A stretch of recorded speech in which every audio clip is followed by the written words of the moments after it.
What's up, everybody? It's Sam here from the Gambling Corner podcast. And before we get to your scheduled program, I'm here to tell you about Anchor.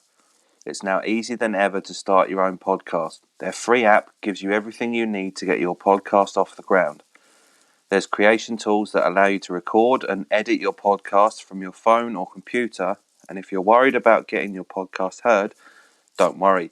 Anchor will distribute your podcast for you, so it can be heard on Spotify, Apple Podcasts, and many, many more. You can make money from your podcast with no minimum listenership. It's everything you need to make a podcast in one place.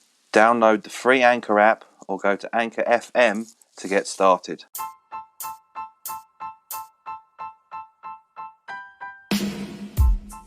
What's up, everybody? My name's Sam and this is the Gambling Corner, brought to you by Fat Lad Sports. Today is Friday, April the 9th, and on today's show, we're going to go over this weekend's football. We'll also be joined by star of the show, Mr. Liam Doe, to get his likes, picks and dislikes for this weekend's action. But before we get to Liam, I want to talk to you about Baxter Blue. Do you experience digital eye strain from too much blue light exposure from digital screens? Baxter Blue Light glasses are not your average frames. These blue light lenses filter 80% of the highest energy blue light, eliminating 99% of glare. This past year, we have all been glued to our devices more than ever. I know I have, constantly refreshing Twitter, Facebook and Instagram, and the all-important gambling sites too. Our exposure to digital light has soared, and our eyes and sleep are suffering as a result. Baxter Blue are also a force for good and provide a pair of reading glasses for somebody in need for every pair sold.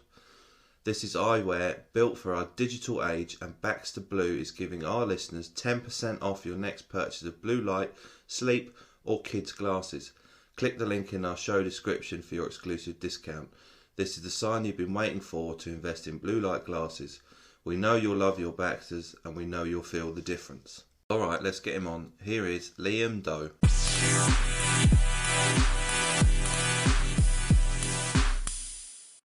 Good morning, Mr. Doe. What's up, mate? How you doing? Yeah, not too bad, are you? Yeah, all good, mate. Ready to rock and roll again. Yeah. Well, I have just finished recording an advert that has a fucking discount code on it for people that want to buy some glasses. So I was fucking chuffed with that. Nice one. Yeah. So make sure people check out the link in our description in the thingy at the end of the show and get your discount on some glasses. Brilliant stuff. fucking salesman and a half me, mate. Love to see it. So yeah, we had a decent midweek. Yeah, it was hit and miss really for bank holiday weekend, wasn't it? Obviously over the weekend we had a winning week. With 3-2, and then this week we're very close again. Really, Monday I gave out a lean ACCA, which was all the teams that we were going to play singles on, and then just because they're all even money or above, and we shoved them all in one just to have a look at the odds, and that ended up at 113-7. No, 113.7 to 1, sorry.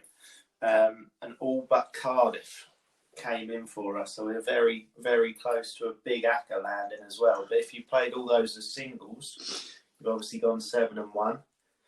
And then Champions League-wise, we're pretty much on the button for majority, weren't we? City came in. Real, both teams to score, came in for us. Mm-hmm. Bayern was the only one that kind of let us down, but if you watch the game, you know how that played out. PSG were just counter-attacking. Bayern had however many chances and couldn't put one away, so that was the only one that let us down for that treble. Chelsea, we said, Chelsea double chance and under 3 goals, which came in fairly comfortably. Inter Milan won midweek. And then Arsenal double chance looked to be a good shout, considering they conceded 93rd minute last night. So there was plenty to go off, and I think we won more than what we lost. So yeah, definitely. My bet builder was a winner in the Europa League as well. So yeah, so we definitely done better than what we could have. So yeah, we cannot grumble at that. No. So on to this weekend's action. I've just written a sentence on each Premier League game, so we'll just go through them as per normal. Okie doke, yeah. Tonight is Fulham and Wolves. My lean is Fulham, but I don't really want any part of it. You know, Wolves are Jekyll and Hyde, Fulham are Jekyll and Hyde. It's just like, nah. Yeah, so the odds at the moment, that's obviously 8 o'clock kickoff tonight. You got Fulham 7-5, draw 21-10, which is quite decent odds, I think, considering I can't see a team winning it, to be honest. And Wolves are 11-5 at the moment. Just to dive a little bit into the stats, Fulham lost 4 of the last 5. The other one being an actual win away at Liverpool, but you know how many they've lost at home this year. Mm-hmm. And then they've stumbled really after a good run of 5 unbeaten with 2 wins in there. They seem to have stumbled recently. They look like they were going to be on Newcastle's tails a little bit more. And then they've kind of they hit their form. They've seemed to dropped off a little bit. Last 7, they've only managed to score 4 times. They've failed to score in 3 of them. And then I looked into goals at home for them. They've only managed to score 2 or more at home twice in their 15 games, both being back in November. So that's a long old time since they've managed to score 2. And then just on the Wolves side as well, we don't really like to play Wolves since Jimenez has gone out because their season's pretty much over, as we've stated before. No winning 5 for them, losing 3. Only 1 away win in their last 10. And then them goals-wise as well, they've only managed to score two or more 3 times in 12 as well. And they've failed to score 3 of their last 6 away games. So just, I think there's potential there for a bet builder if people were going at it. I looked at the cards as well. In Fulham games, they've had a card 9 out of the last 10. Wolves games, they've had a card 8 out of the last 10. So there's potential there for cards. Both have cards at 8-13 was all right price. If you shove that with under 4 match goals, that comes out at 10-11. So there's something there to play off with the bet builders, I think. Not many goals and maybe a card each would be something to look at if you wanted something on that game. Definitely. And then tomorrow early kickoff's Man City Leeds. Did you want to cover that one as well? I know we've both got a pick on that one, I believe. No, there's no point then, is there? We'll leave that one for a little bit later on. 3 o'clock game, we've got Liverpool versus Villa. At the moment, Liverpool were 11-20, draw 16-5, and Villa 5-1, which is a nice price considering Liverpool have lost however many home games in a row in the league. Yeah. Just hit and miss Liverpool at the moment. Last 6, 3 wins, 3 losses. Obviously, since Christmas, the home record's been 2 draws and 6 losses at home. Only managing to score 2 at home in the league since the calendar year. And both teams to score no in the last 6 games is something that I picked out there as well. And for the Liverpool side, obviously, look ahead spot is the main one there that you're going to be thinking of. They've obviously got Madrid on Wednesday, I believe it is. So they're obviously going to have that on their mind. But just on the other side, I don't think I've got the balls to play on Villa, to be honest, because if it was Villa at the start of the season, maybe they've dropped off considerably since maybe Grealish has gone out. Just form-wise, only 2 wins in their last 8. Those coming against Leeds and Fulham. Leeds have obviously had their struggles recently. Fulham, you can't put that down as a real good win, really. And away from home, they're struggling to score as well. So under 2 goals in Villa away games has happened 7 out of the last 8. And then I looked at potentially playing under goals in this game as well. So under 3 goals, you could get a 13-10, which is quite a nice price. In Villa games, that's happened 6 out of the last 8. And Liverpool games, that's happened 5 out of the last 6. So there's potential there because obviously either one of these sides are going to be happy with a 1-0 or a 2-0. could potentially be a draw. I think Liverpool are gonna win this one. I think they'll get back on track at home in the league. But I can't see them smashing them, to be honest. So maybe a 2-0 or a 1-0 home win, and that under 3 goals still cashes. So that's what I was looking at in that game. Yeah, I like the look-ahead spot there because obviously it's the look-ahead spot of look-ahead spots, isn't it? So yeah, so they've obviously got top 4 that they can get into now because everyone seems to be stumbling for it. But other than that, they're going to be. Other than that, they've got Champions League, haven't they? They're going to be looking more at that than making sure they get the 3 points. They've still got plenty of games to get in that top 4. So yeah, big look-ahead spot for them. The Saturday 5:30 game, Palace Chelsea.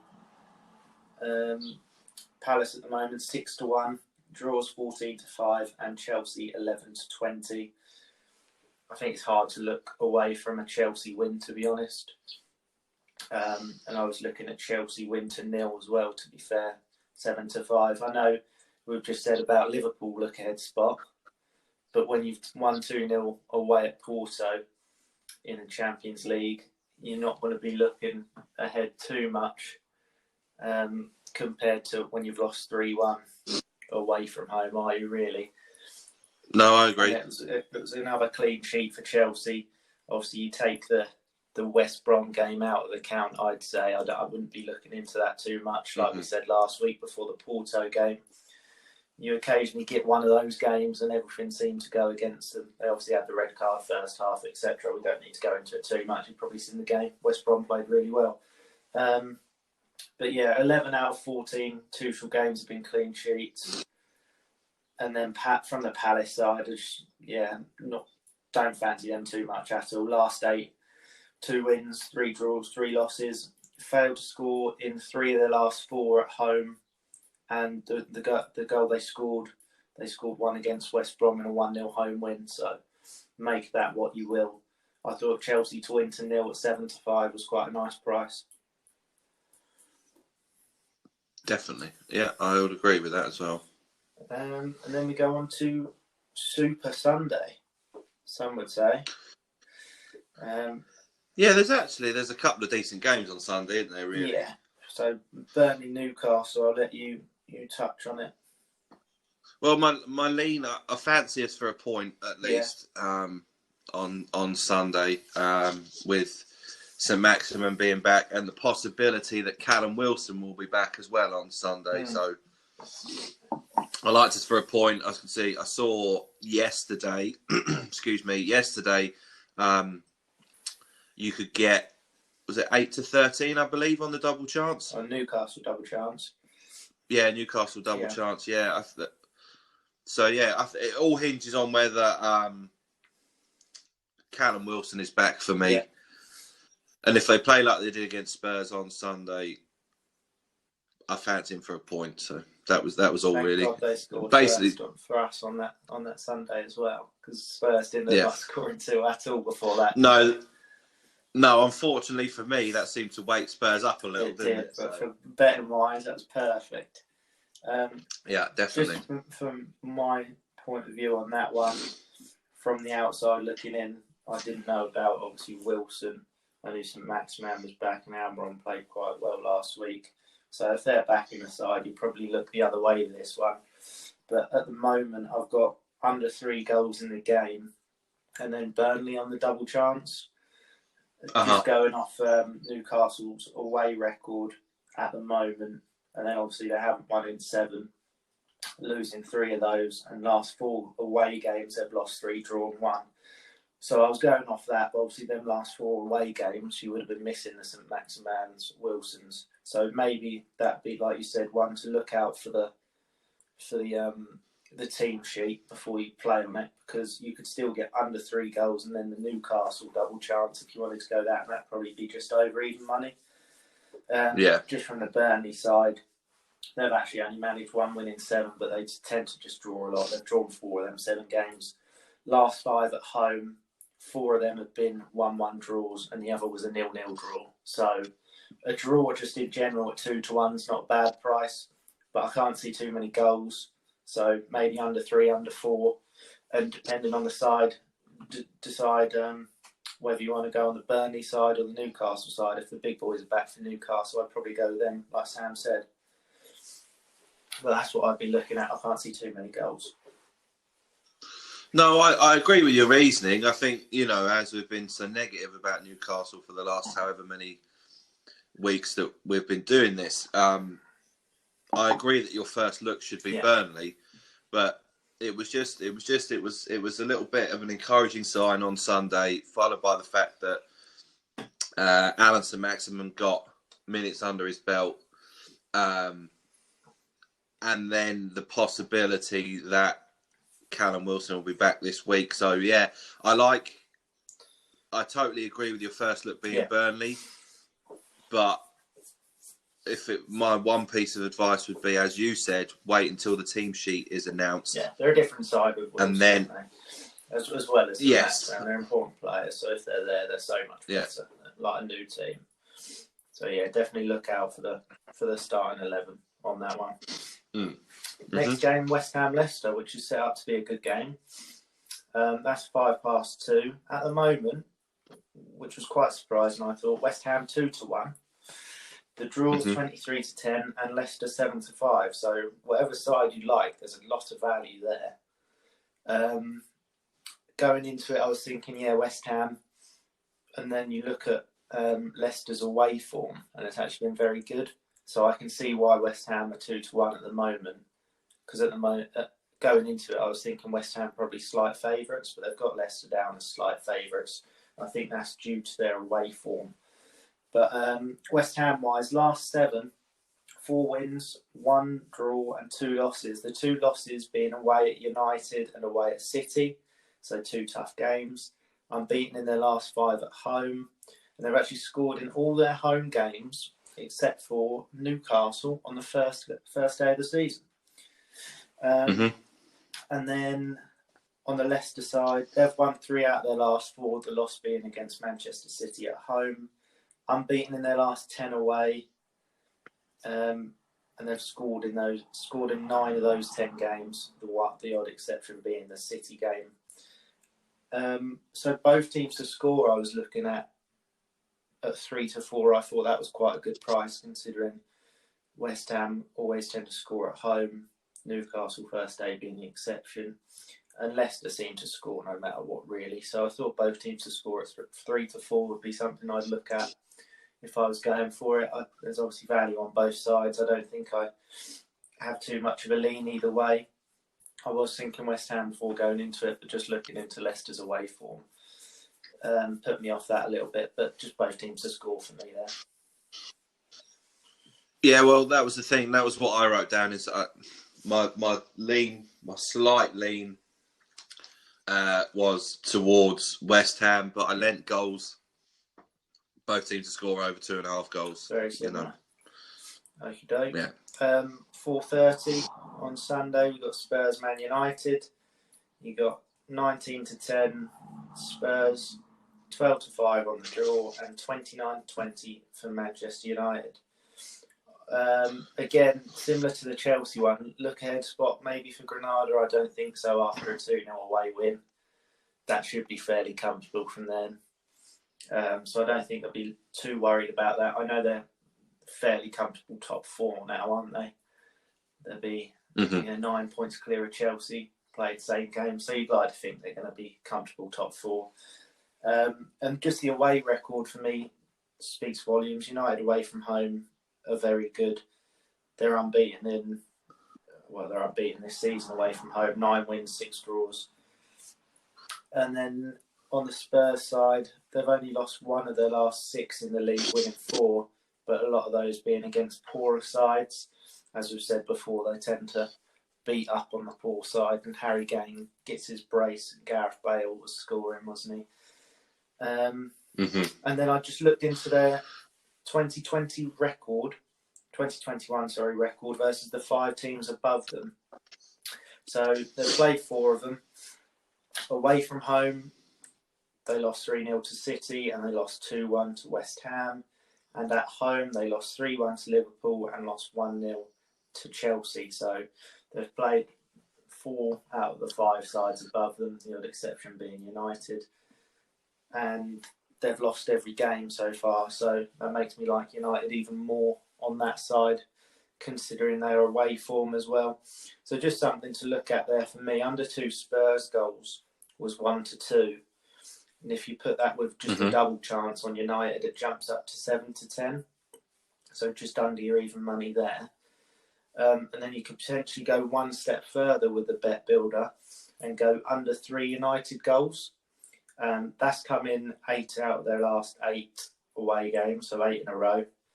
And if you put under 3 United goals, under 2 Spurs goals, and then United on the double chance, that comes up at 21-20. So that could be what United nick it 2-0, 2-1 or whatever. I fancy United in this game with their away form. I don't think it's too much of a look ahead spot for Granada. No, I tend to agree. I don't think there's much to look ahead for Man United, really. You know, they can lose 1-0, they can draw 0-0 next Thursday night. They just kind of have to manage the game, essentially. What we have spoke about as well is these bigger games get hyped up, don't they? And a lot of the time they do finish the 0-0. Yes. So if it was a 0-0 board draw or a 1-0 United kind of thing, that bet builder would cash as well. A lot of these games, unfortunately, get all the hype and then end up being a shocking game. So even with that, you're covered for that bet builder. And then last game on Sunday, Sheffield United versus Arsenal. Yeah, I leant towards Arsenal, but I don't want any part of it, to be honest with you. No, exactly. I was trying to look at markets for it. So obviously, I'd like to play Arsenal if I was going to play either of them. Sheffield United lost 4 in a row. They had one win in 8, losing 7 of those. So I definitely don't want any side of that. Failed to score in 5 of those 8 games as well. But Arsenal, they're tough to back, really, aren't they? They're so hit and miss. They've definitely got a look ahead spot for Slavia Prague because they obviously conceded last minute with the away goal. So that's 1-1 at the moment. So they'll have that in the back of their minds. Obviously, they're playing the worst side in the league, so you'd like to think they'll still be up for knocking a few past them. But their last 6 away, 2 wins, 2 draws, 2 losses. Their record versus the bottom 5 in the league is actually very good, though. 5 wins, 0 draws, 0 losses. So 5 wins in a row coming up against the bottom 5. I tried to look at Arsenal to win to 0. I still don't know if I fancy them to keep a clean sheet. That was 7-5. The only other thing that I looked at that I didn't mind the look of was Arsenal to win the first half. That was actually 11-10, which I thought was quite a good price, considering Sheffield United have trailed at home at half time 3 times out of the last 5. So maybe that's something to look at if you wanted to play on that. Arsenal to win the first half, 11-10. Well, you managed to get something out of nothing there. It's not my strongest thing, but I try to look for something in every game. The Arsenal to win to 0, I don't think is the safest one because I still don't fancy them at the back. But no, I would agree with you on that. If they're 1-0 up or 2-1 up, etc. at half time, you laugh and you don't have to watch the second half if it's been terrible. Well, that's true. Going to Monday night's games. At 6 o'clock, you got West Brom Southampton. At the moment, you got West Brom 12-5. The draw's 9-4, and Southampton are 5-4. I'm not sure again, mate. To be fair, West Brom 2 wins in 12. Obviously, looked very good against Chelsea, against 10 men, who seemed to carry on pushing forward, even though they were getting counter-attacked every single time. And only 2 wins at home all season for the West Brom side. Maybe that's kicked them into gear a little bit, the Chelsea win. Bit of positivity. They're 8 points off Newcastle, so if they're going to make a run at it, they need to be winning these home games. And they're coming up against the Southampton side that are very hit and miss as well, aren't they? 2 wins in their last 8. Coming up against Sheffield United and Burnley, those 2 wins. So make of that what you will. This is another side that we said about kind of last week on the pod. not really too much to play for. They beat Bournemouth in the FA Cup, so if anything, they're going to be looking at that. League-wise, it's pretty much wrapped up. They're going to stay up. They're 10 points clear of Fulham. So they're going to stay up. So potential letdown spot, but not really. I can't see too much happening in this game. So yeah, there wasn't much to go off. Last 9 away for Southampton as well. Only 2 wins, and they've lost 7 of them. So draw. Maybe lean West Brom on the double chance market because they need it more than Southampton. Yeah, well, that's what I'd written down. It is absolutely do or die if you are West Brom. You know, it's absolutely must win this game. You know, they can't afford to lose. They can't really even afford to draw it, to be honest with you. No, yeah. So if you're going aside, it'd probably be West Brom. But it's just the fact that Southampton, they've got the players, haven't they? If they turn up, obviously Danny Ings was back and he got a goal at the weekend or whatever. When they play, Southampton can be a very good side. It's just whether they can be bothered knowing their season's pretty much over other than the FA Cup. And when West Brom turn up at the game after beating them 5-2 or whatever, beating Chelsea 5-2, are they going to be up for it more than Southampton are? Probably lean West Brom, but I can't say I'll be putting any money on that game. No, me neither. I don't. Again, it's another one I don't want any part of. The final game for the Premier League is 8:15, Brighton versus Everton. And again, they've got Brighton as favourites. They seem to have Brighton as favourites against anyone at the moment. They're 5-4. And then the draw is 23-10, and Everton win is also 23-10. I looked at it and I thought, why Brighton favourites? And then you look at Everton's form at the moment, no winning 4. They've lost 3 of those games. 2 of them, to be fair, were against City and Chelsea, so those were tough games. And then the away form hasn't actually been too bad. Last 5 away from home for Everton, 3 wins, 1 draw, 1 loss, and that loss being against Chelsea. But just looking at the market just there that I said 23-10 to Everton, you know there's a little bit of value on the double chance on that side.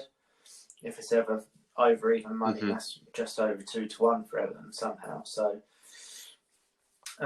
just on the Brighton side as well, 2 wins in 9 coming up against Southampton and Newcastle.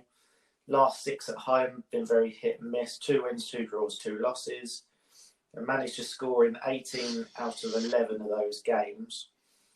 So I was thinking both teams to score and then maybe Everton on the double chance. You can get both teams to score at 19-20.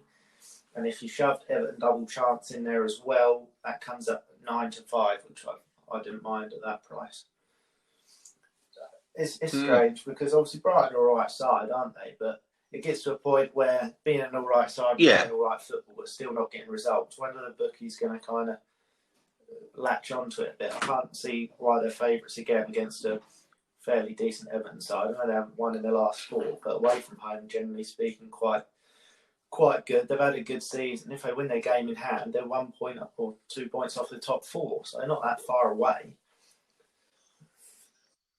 No, but that's what you like, isn't it? You make a bet when you think a line is wrong. Again, I've done it before. We played against Brighton when they've been at home and it's come in for us. I'm not sure why they're 5-4 on. Maybe they'll pull the rabbit out of their hat and their good performance will actually turn into a win this week. But I was surprised, to say the least, when I saw 23-10 for Everton away win. Yeah, definitely, I would agree. And unless there's some inside information that we're not privy to. Even with that, you got James back as well.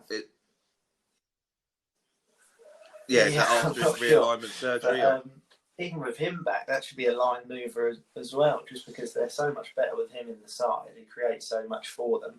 And up against a Brighton team that's going to play football against him, you'd like to think he'll get a fair bit of the ball. So, yeah, I was just a little bit confused, to be honest, about that line. So, yeah, it is a strange line, definitely. And then I think we're going to go for a little ad break and then go through our picks. Sounds good to me. Yeah, definitely. We're back. Let's go for it. I just checked your. You were saying the other day on here about the Masters. Yes. For the USA winner after round one. Obviously, Justin Rose has got a 4-shot lead, but you can now get 10 to 11 for the USA winner. Yeah, which is what we said, wasn't it? If there's someone up the top, the odds will go in our favour. So potential to play it now, because you look at that top 10 or up to tied 13th. You got 1, 2, 3, 4, 5, 6, 7, 8, 9, 10 Americans in there. Yeah. So you only need one of those to have a couple of good rounds, and then he's up there with Justin Rose. Speaking about the Masters, Westwood's had a stinker. Did he? Yeah, I think he was 6 over yesterday. Fitzpatrick's still in there for us. He's tied 30th at 2 over. But yeah, I think Justin Rose's one obviously played really well to get 7 under. Everyone else is fluttering around evens. If you got evens, you're in the top 13. So it's not going to be a high scoring week. So there's definitely potential for people to catch up. You got like Spieth at -1, Patrick Reed at -2. There's some good players in there that could catch Rose, and obviously Augusta's the trickiest golf course going, isn't it? So all it takes is Rose to have one bad hole, and then your American boys are up there straight away. Yeah, and if you do want to back the front runner, you can still get 10 to 3 on Rose outright win. So yeah, you could even put some on USA winner and then put some on Rose, and then you're either way you should be golden. Yeah, you can watch and enjoy it. Exactly. So we'll go through our picks. Now, I said to you yesterday, obviously, I was struggling. I started Tuesday night a little bit of prep for today's podcast, and Tuesday night and Wednesday night, I kind of was struggling, to be honest, to find things that to back and to put as my picks. So I left it on Wednesday afternoon. You know, I was sitting there till 2 o'clock in the morning, scabbing around, getting pissed off with myself and stuff. And then I came back to it yesterday, and I'd ended up with 4 football picks that I liked. I've got another 5 sort of lean doubles, and then I have a pick on the draft and a pick on the boxing on Saturday night as well. Obviously, with 3 from 3 for our boxing picks. So fingers crossed we can make it 4 from 4. But yeah, I think I was writing my draft bet, and I just looked and I was like, it's not hard to tell where my passion lies, because I've got like a 2-page handicap on this draft bet, and then a couple of paragraphs on each football game. So it wasn't difficult to see where my interest got piqued. I was up, like I said, I was up till 2 in the morning. I was actually watching film on Justin Fields. Oh my days! Someone's waiting for the NFL to be back. Fucking right. Fucking right. So if I've got. Or do you want to go through your lean doubles? Yeah, my lean doubles. I had 5 of them in the finish. Sort of high price doubles that all ended up being around that magical even money. Yeah. I will just find them with my 36 pieces of paper. There we go. So these are all around even money. I think the best price was just over that even money for one of them. I forget which one it is.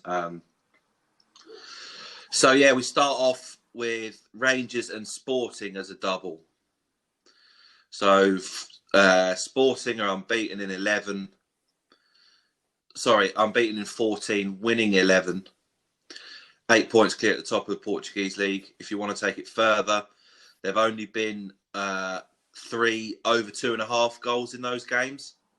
So you can get Sporting and under 2.5 goals at 2 to 1. Their opponents, Famalcio, have won their last two, keeping clean sheets, which has taken them away from immediate relegation danger. But their record against the top four is fucking atrocious. They've played 6, 4 defeats, 2 draws, scoring 6 and conceding 16. So on the other side of that, we have Rangers, who play Hibs, which is obviously champions, against third. Rangers are unbeaten in the league. They'll obviously want to go the whole season unbeaten, so there's no worries about them taking the foot off the gas, I don't feel. They're a little bit like Norwich this season. They're just too good for that league this year. I didn't really mind that they were playing a team that are third. I think there's like 33 points in front of them or something like that. So yeah, that was the first one, Rangers and Sporting as a double. My second one was PSG and Leipzig. Both teams obviously coming off well-publicised losses in the last games. But there's only 3 Champions League spots available in France. So the top 2 qualify automatically for the group stage. The third side then has to qualify. PSG obviously in second, in front of Monaco, who are in great form. Can PSG really afford to drop any more points and potentially having to then qualify? So seems like a bit of a must-win game for PSG. Obviously, I know they have their big second leg against Bayern on Tuesday, but from the fact that they could, after this weekend, be in a Champions League qualifying spot as opposed to running away with the league as per the norm, made me like that side of it.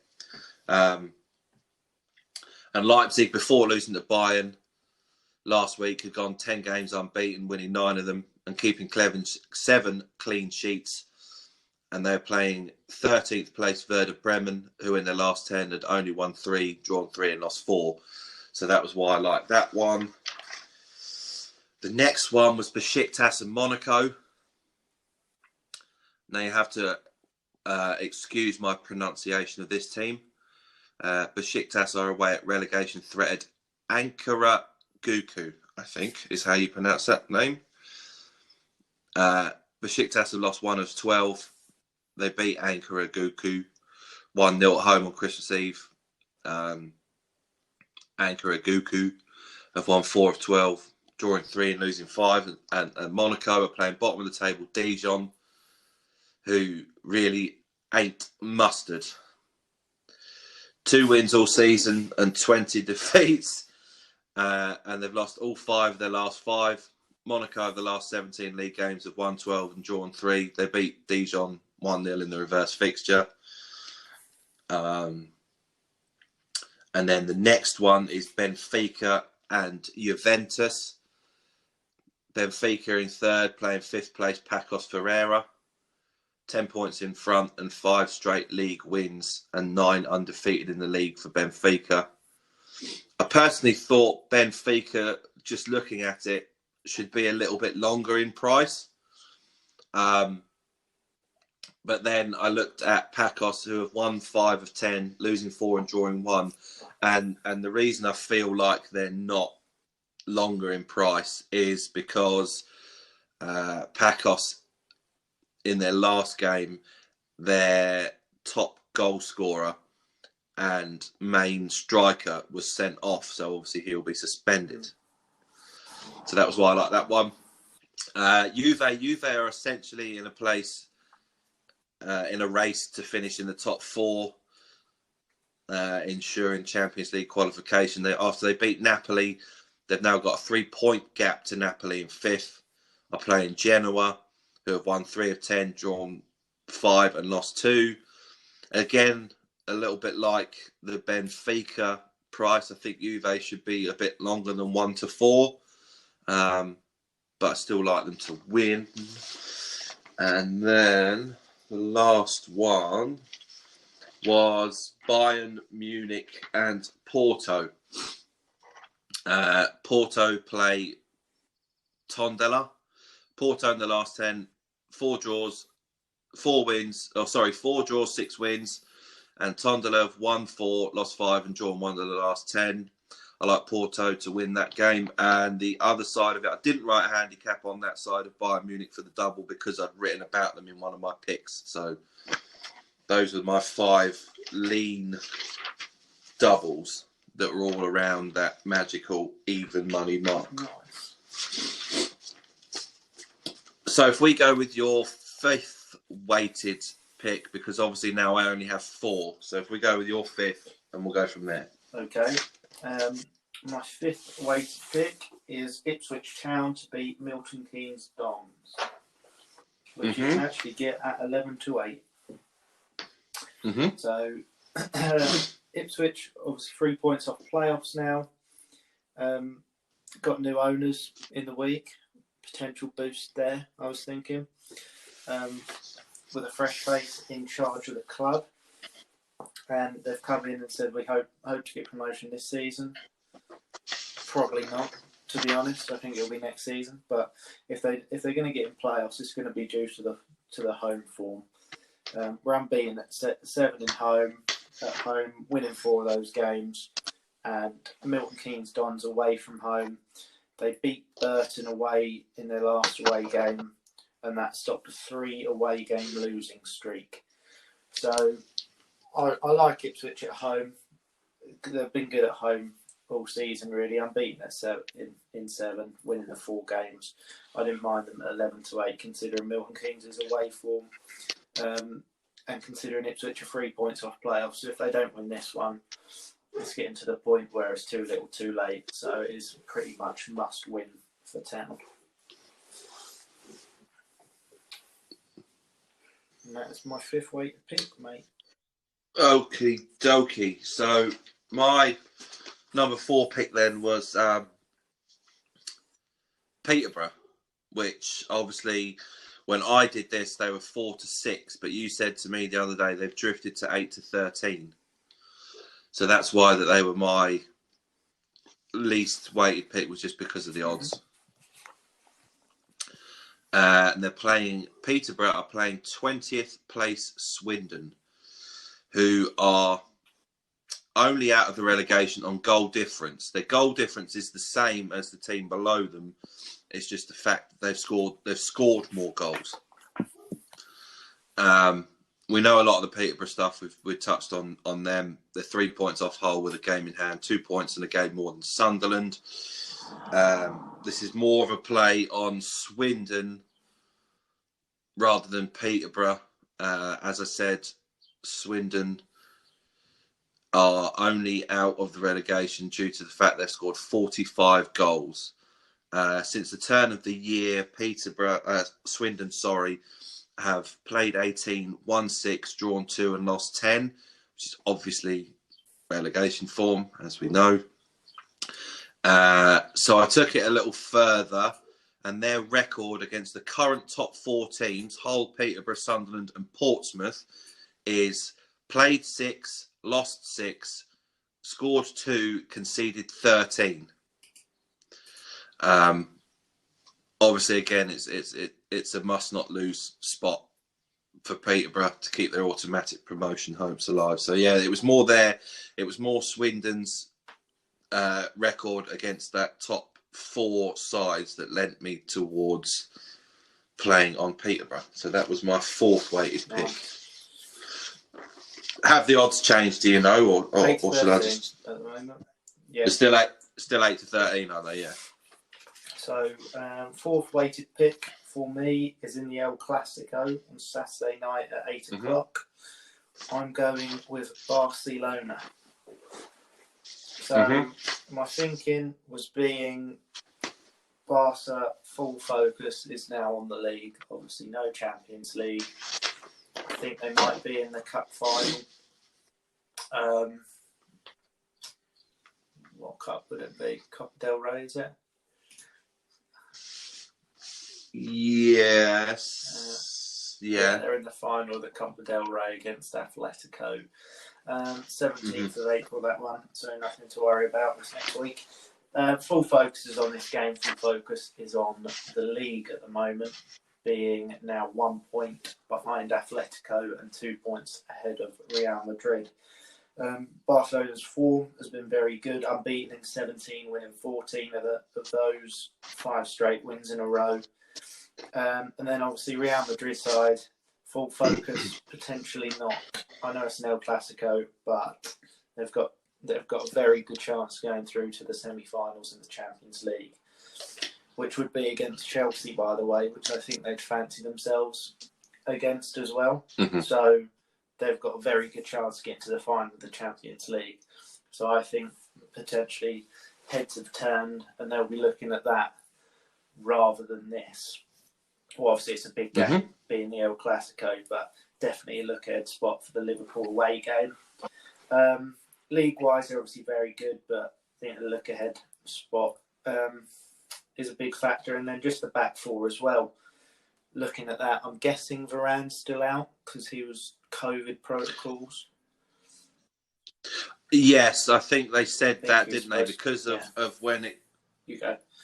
Yeah, I think he's out and Ramos is Ramos out as well. Was injury during Spain, and then I think they said Varane's going to be out for both the legs for the Liverpool game. So going off their back four from the other day, it was Mendy, Nacho Fernandez, Militao and Vasquez, which is not the most solid back four in the world, which made me like Barcelona even more, especially with the look-ahead spot. I think everything kind of leans towards Barcelona, which is why I like them. Yep. And obviously no fans as well being the story for the whole season. But again, in an El Clasico at Real, are they going to miss the fans a little bit there as well? And that's just another factor there for it, which this is just going off that. It's just a neutral game, isn't it? So it's not. Yeah. I don't think. Have they been playing at the Bernabeu? No, they were saying the other night that the Bernabeu is in their words having a facelift. They're at the Di Stefano Stadium or whatever, which is obviously a bit smaller. So they're not. It is literally kind of an El Clasico in a neutral ground, pretty much as close as you're going to get an El Clasico at neutral ground, I would say. So I think just everything lent towards Barcelona, with Real looking towards the Champions League. And that was my fourth weighted pick. Okie dokie. My number 3 pick is Bayern Munich and both teams to score against Union Berlin, which was 13-8. Now, I wouldn't have even looked at Bayern Munich's both teams to score record unless you hadn't mentioned it last week. I would pay no heed to that, and then you mentioned it last week, so I thought I'd look into it. So I went back to the turn of the year, but I took out the 2 games in the World Club Championships. So that left us 18 games in all competitions, which Bayern Munich, which both teams to score had happened 13 times out of those 18, which is a lovely 72%. And then Union Berlin was 7 of 14 had been both teams to score. Bayern have shown that they can score without Lewandowski. Obviously, I imagine they will be without Gnabry as well, because he is in the COVID protocol. That's why he missed the game the other night. I do worry about a look-ahead spot with the PSG game on Tuesday. That said, I do still like them to win the game. Union Berlin are no slouches. They're 1 place and 4 points off a European spot, so they're no mugs. But I didn't want to do both teams to score because it was only 8-13. Obviously, we have the Peterborough one in, but at the time of writing, they were 4-6. So, and you can get Bayern to win and over 2.5 goals at 10-11. So for that little bit of extra value, I went with Bayern Munich and both teams to score. Going off that, obviously, they scored 2 against PSV, so you'd like to think they'd score 2 against Union Berlin. Yeah, and then as you say, it was the fact that you mentioned it that prompted me to go and have a look at their both teams to score records. Not as good as what you would think. No, definitely not, and probably undervalued as well. That market. So yeah, that was my 3. My 3 pick is Portsmouth to beat Burton Albion. Just on the Pompey side, I've literally written Danny Cowley came in. Since then, they've won 4 in a row. So I think that was obviously a turning point. They're now gone on a bit of a run. I don't think too much needed to be said about that. 2 wins at home, 2 wins away. They've won every game since he's come in. And then Burton Albion, on their side, they went on a 6-game win streak, which took them out of the relegation scrap. And then since then, their last 5, they've won 1, drawn 2, lost 2.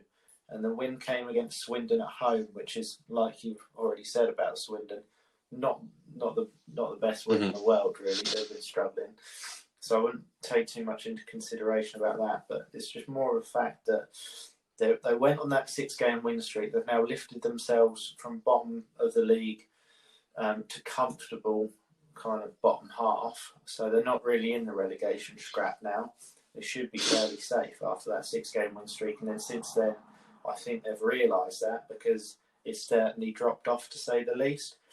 And then going off Pompey's form since the Cowleys have come in, Pompey have always been fairly good at Fratton Park as well. You can get Pompey to win this game at 3-4. So that was my 3rd pick. Lovely. Holy Cody. And then my number 2 was Norwich to score 2 or more goals. Norwich are playing Derby. As we know, Norwich are level above. Best team in the league. They scored just a 7 in midweek. They've scored 2 or more in 17 of 26, which is 65%. Again, Norwich are a little bit Jekyll and Hyde. If they want to blow you out the water, they'll blow you out the water. But if they want to sort of cruise through a game, they can kind of cruise through a game. So it was a little bit like, it depends which Norwich side turns up, really.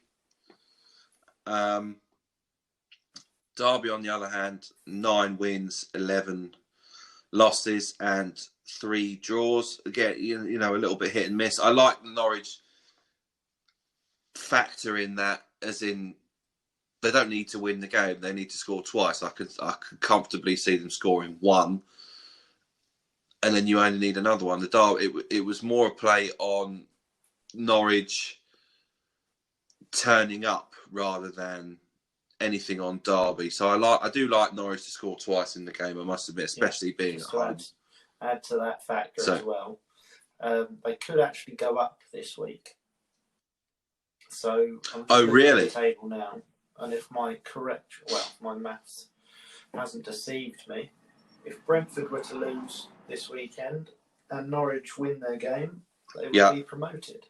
They're currently 17 points clear. Norwich got 6 games to go. Brentford do have a game in hand, but if they lose that, they'll then be Brentford lose, Norwich win. They'll be 20 points clear, and Brentford will only have 6 games left. So they'll be mathematically promoted this weekend if results go for them. So just an added. And when do Brentford play? No, that's a question. I'll find out for you. Just going off your factor, whether they'll turn up or not, that's obviously helps you a lot more as well. Yeah, they play 3:00. So is that the same time? And Norwich is 3:00 on Saturday, I believe, as well. So I'll just have a party for the Norwich boys after that game. Yeah, I will just double check to see when the Norwich game is. Well, mate. 3:00 Saturday. Then I fucking love that Norwich pick. Then got something on it. There's no worries about them not turning for up. A promotion party away at Derby. There you go. So that just, as you were saying, I was thinking, there's got to be close to actually wrapping it up now. So if Brentford were to lose and Norwich were to win, they're promoted. So they shall be turning up, I would imagine. And who have Brentford got? Brentford are away at Preston, who actually drew last minute against Norwich, didn't they? So potential slip up. Yeah, and they beat Swansea, Brentford didn't they, last week hit as and well? miss at the moment, so Yeah, they've drawn Brentford the have last been 4 in a fantastic, row, have so they? definitely potential for Norwich to go up this week. So yeah, makes you like the pick even more. Happy days. I fucking love that pick now. Right, so that was 2, was it? That was 2. So that was 2. Let's go on to my number 2. My number 2, we're going over to Milan, and we've got Inter Milan win, AC Milan win as a double. So AC Milan will start with first. They're on Saturday at 5 o'clock. They're away at second bottom Parma. Obviously, AC Milan is second in the league at the moment. Parma's form hasn't been great, just the 1 win in 20 games. Last 10 at home, 1 win, 2 draws, 7 losses. AC Milan on the other side, 3 away wins in a row. Last 8 away games, they've won 7, lost 1. And the factor for this one is AC Milan are only 4 points clear of Napoli. You obviously said about Juve needing the win. AC need to win these kind of games if they're going to wrap up top 4. They should be fairly comfortable, but only 4 points clear of Napoli.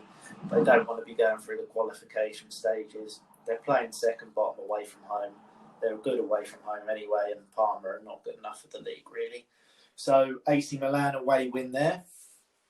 And the other side is Inter Milan. We played on their midweek. Their home form is very good, and just their form in general is very good. So they've got Cagliari at home on Sunday at 11:30. Inter Milan, 8 straight wins in a row, 7 home wins in a row, 11 points clear, and nothing else to play for, I've put down here. So they're not in any of the cups, obviously not in Europa League, Champions League, etc. They're going to win the league. They've got nothing else to play for. Cagliari, 3 losses in a row, only 2 away wins all season, coming against Crotone and Torino. When they were struggling, Torino are now out of the relegation zone. Just so the Italian boys know, I'm still looking out for them. So their 2 away wins came up against Crotone, who were 20th, and Torino, who are now 17th. I'm not too worried that they're 11 points clear. Like I said, I looked into it. They're not in any of the cups or anything. They're literally just playing until they win the league. So another home win for them, for their 8th home win in a row and their 9th win just in general in a row. The double is 1.08 to 1. Inter Milan win, AC Milan win. Lovely. I do like that a lot. So then my numero uno pick was a bet builder on the Manchester City and Leeds game. It was Manchester City to win, under 2 cards in the match for Manchester City, and no red card, which came out 5-6. City in the league, 18 of 19, 12 clean sheets, blah, blah, blah, you know. Again, as we know, Man City on the yellow card stats, I think it was 1 in 20 odd games, something like that they've had more than 2. And recently they've gone on a little spree of 1 or none. I don't think they got any on Wednesday night, on Tuesday night either. They definitely didn't get any last weekend against Leicester, I'm pretty sure. So, Manchester City's season average is 1.06 yellow cards per game. Manchester City have a total of 33 yellow cards in the league. Only Arsenal have conceded less fouls than Man City, which on average Man City commit 9.39 fouls per game and 8.82 fouls per card. And the red card, no, neither side have had a red card this season. no reds for or against Man City in the league. Leeds have had 2 red cards against them, but as they're playing Man City, I feel like we can just write off the red card market for that. So yeah, that red card no bump that up to 5 to 6, and I do really like that. Under 2 cards, no red cards in the game. Yeah, and City to win, is it? Yeah. Okay, nice. Yeah, City straight win. Yeah. Well, my number 1 pick is also involved in Manchester City. So where we put both of these in, we'll never know. We'll discuss. But yeah, my first pick this week is Manchester City to beat Leeds and AFC Bournemouth to beat Coventry. As a double, that comes up at 1.07 to 1. I'll start with the Bournemouth side. Last 7 for Bournemouth, they've won 5, lost 2, 3 straight league wins in a row. And for Coventry, away from home, hasn't been good reading. No away win in 7, losing 5 of those games. 7 points clear of Rotherham, so they should be fairly safe. They can afford to lose this game because Rotherham have been struggling either way. They should be all right. Whereas Bournemouth, they need to win this game really. So they're 1 point behind Reading in 6th and 3 points behind Barnsley, who are in 5th. But they've got a game in hand on both. Obviously, Bournemouth are currently 7th. So if you don't know, top 6 is playoffs. 1 point behind Reading, 3 points behind Barnsley, with a game in hand. But if they've obviously hit form at the right time with the 3 straight wins in a row. Home form's fairly good. They need to be picking up points to secure playoffs, game in hand or not. I think they're going to beat Coventry with their poor away form. And then obviously Manchester City, we don't really need to say too much, do we? But 17 wins out of 18 in the league, 11 wins to 0 at home, 17 wins. I looked into like first half and stuff like that. They've won the first half 12 times. And then Leeds on the other side, been struggling, as we've said recently. Won their last 2 against Fulham and Sheffield United. Make that what you will against 2 poor sides. Before that, 1 win in 6, losing 4. They had a run of 3 away losses before the Fulham win. And before the 2 wins, they failed to score in their previous 4 games. So potential for Man City to win to 0 there as well, just as a little extra. But I've got City to win, Bournemouth to win at 1.07 to 1. So that was my first pick, mate. Mm-hmm. So did you want to have a little break and then we'll narrow ours down to our 5 that we're going to play? Sounds good. So I've got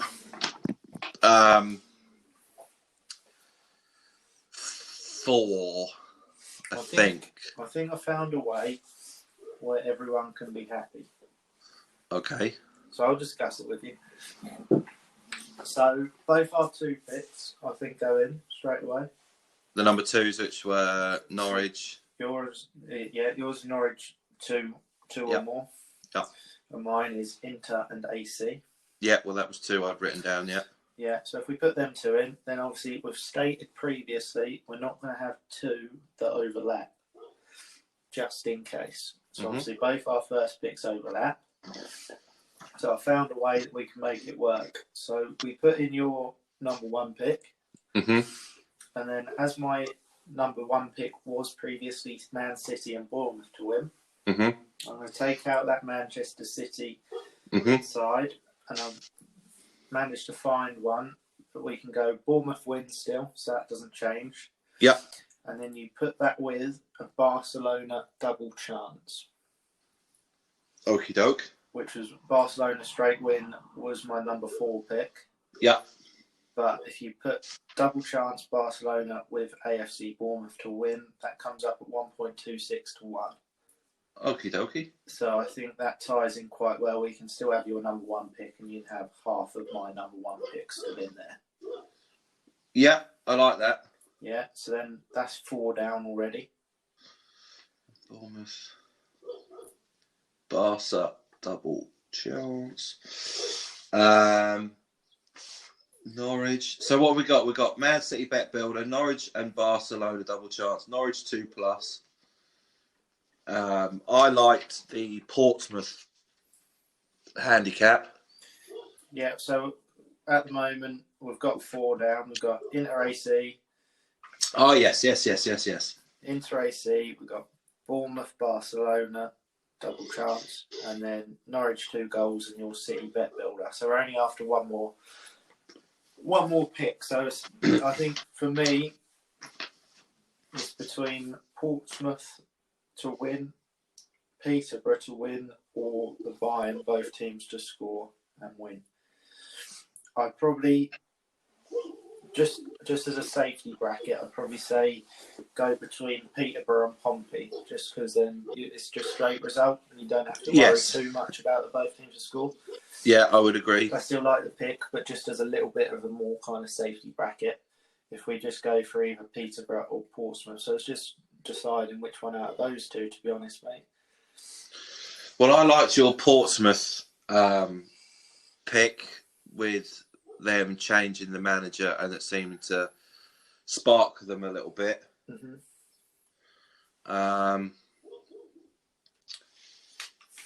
Yeah, I think the Portsmouth side of things is best, and then we've got a nice little mixture of everything, then, haven't we? Okay, yeah, we'll go with Portsmouth then. Go Pompey.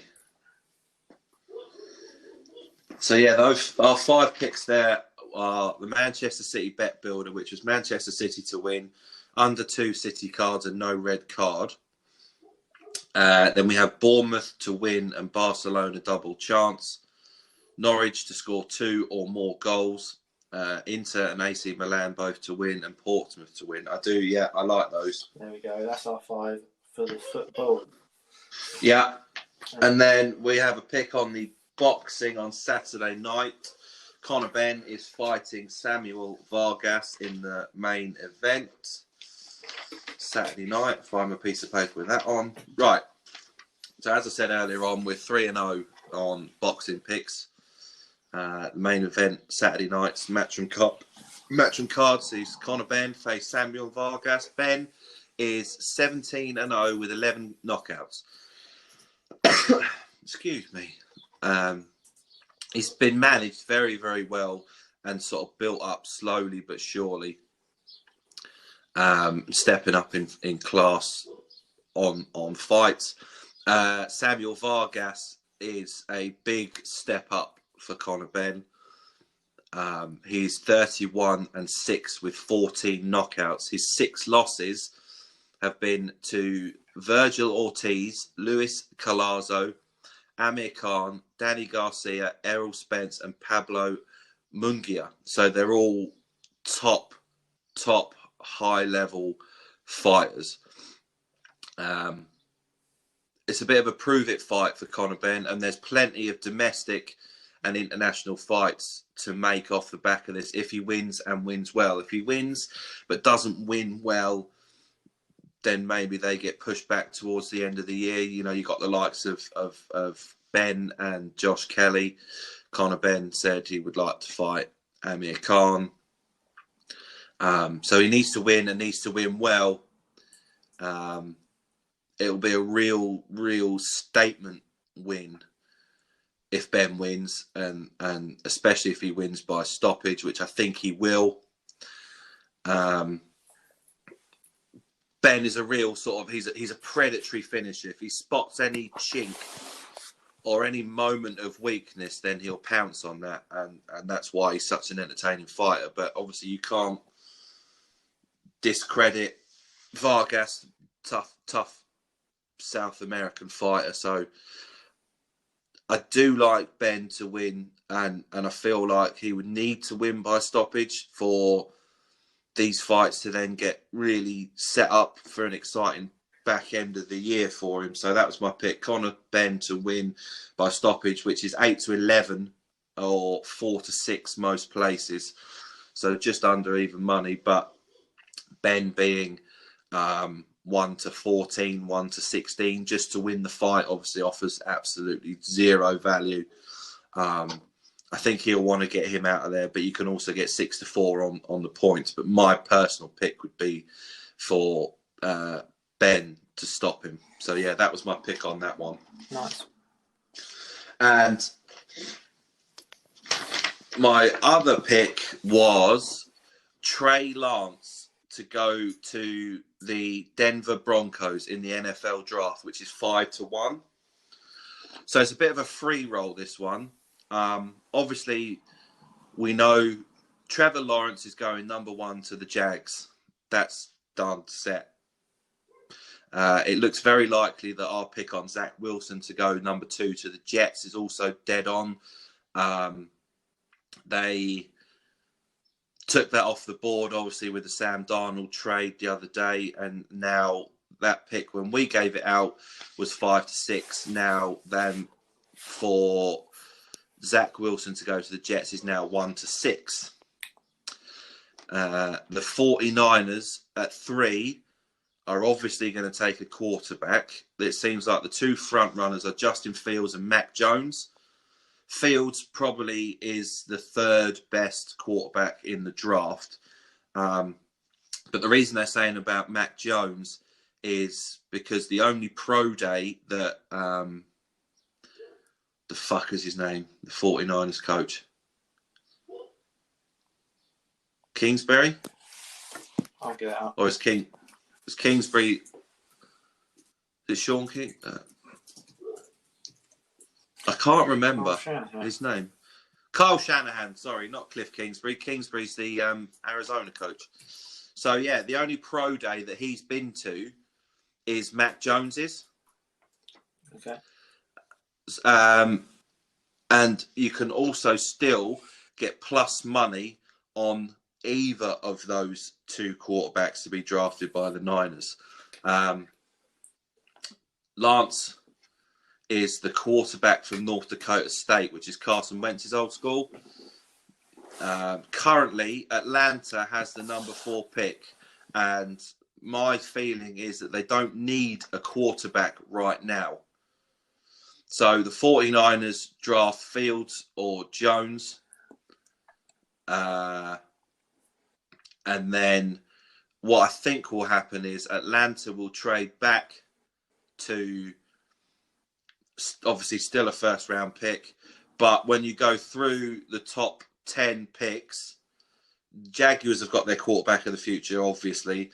The Jets have got theirs. The 49ers will take theirs. The Falcons have theirs for the next couple of years. The Bengals have got theirs. The Dolphins have got theirs. Lions have theirs. Panthers have theirs. Cowboys at 10 have theirs. But the only ones who don't are the Broncos at 9. So all the reports I've read say that the Broncos are off Drew Lock. There's been some division about him in the media and what he does and what he doesn't do and blah, blah, blah, blah. So currently, Drew Lock would be the 4th of 4 starting quarterbacks in their division behind Mahomes, Herbert and Derek Carr. He's got all the measurables of an Elway pick. Elway loves big, strong quarterbacks. So 6'4", 230 pounds, and mobile with a big arm. That's a John Elway pick. So why do I think that the Falcons would then trade with the Broncos is because the Broncos offer the most value. Obviously, you can still get that number 9 pick and pick what the Falcons need at 9.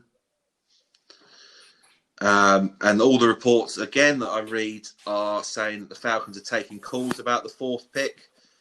They wouldn't have to give up a huge amount for the number 4th pick because they can offer the 9th pick. My only worry was that the Patriots might try and jump up to 4 from 15, but the Patriots would have to then give up an absolute haul of picks to get from 15 to 4 as opposed to the Broncos from 9 to 4. So I like Trey Lance to go at the Broncos at 5-1. If you back them to sign,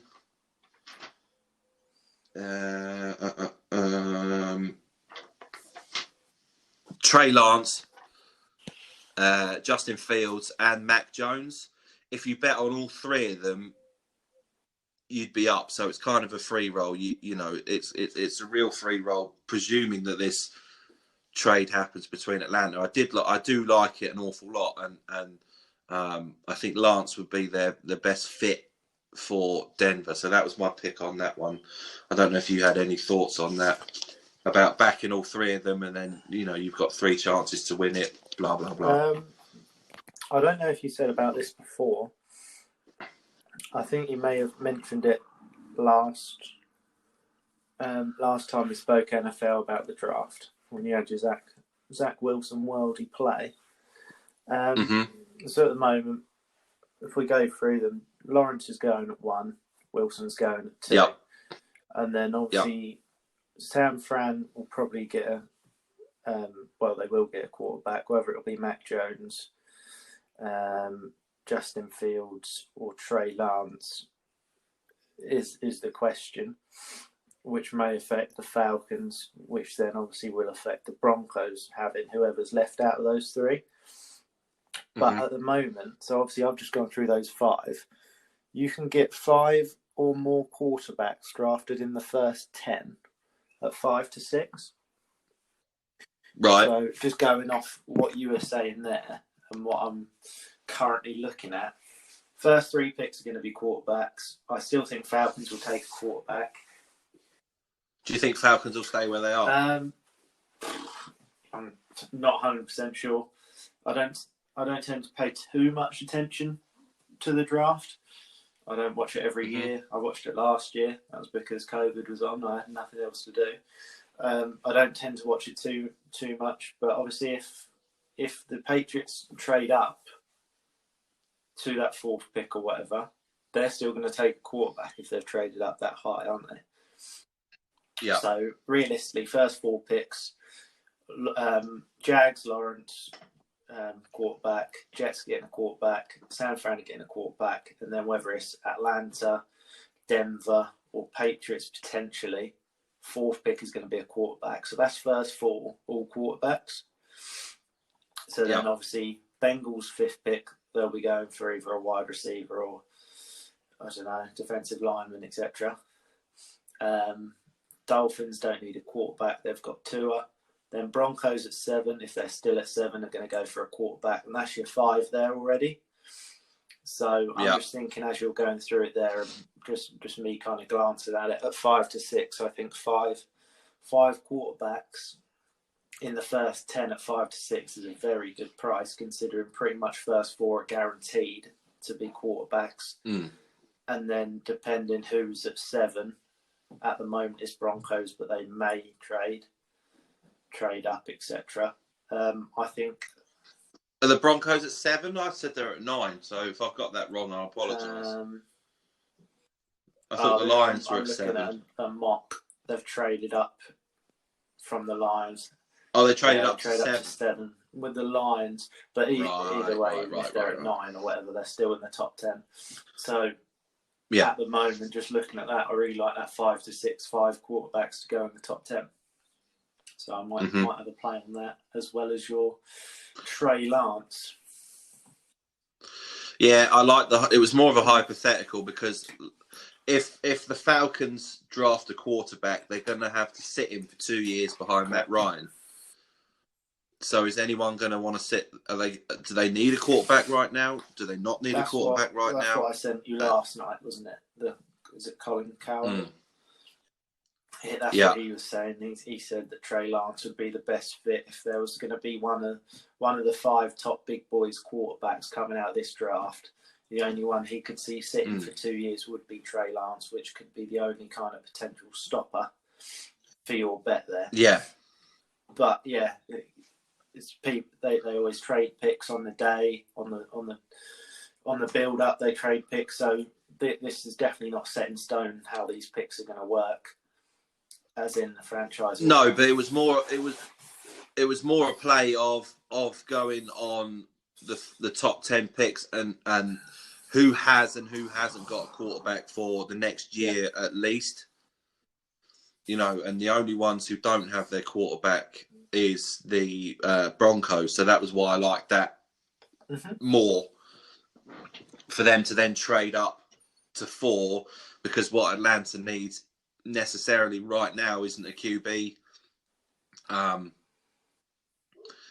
They need help everywhere, bar sort of wide receiver, really. But so what my feeling was, what they could get at 4 would still be there at 9.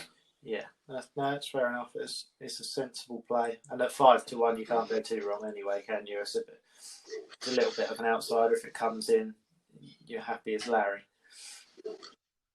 Yeah, and I didn't particularly like the. I'm not sure I understand the Matt Jones stuff. There was talk of, obviously, he's a more traditional pocket passer, which is what his name evades me again. The 49ers coach Shanahan is what he wanted, but their GM, who ultimately makes the pick, Lynch, I think his name is, was all in on Fields. So